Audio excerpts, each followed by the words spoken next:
السلام عليكم ورحمة الله وبركاته أعزائي المتابعين.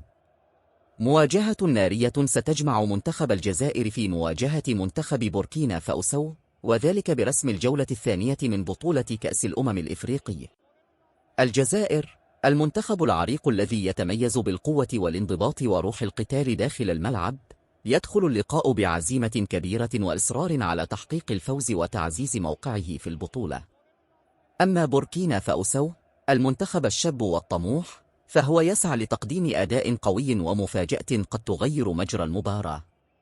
الجماهير على موعد مع لحظات من التشويق والإثارة، حيث يتنافس الفريقان على السيطرة والظهور بأفضل أداء، مع مهارات فردية وجماعية ستجعل اللقاء مليئا بالإثارة من البداية وحتى صافرة النهاية.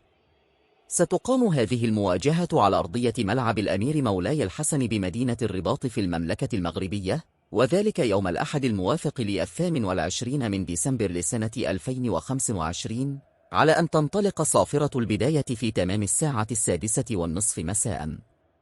نتمنى التوفيق والنجاح للفريق الجزائري في هذه المواجهة.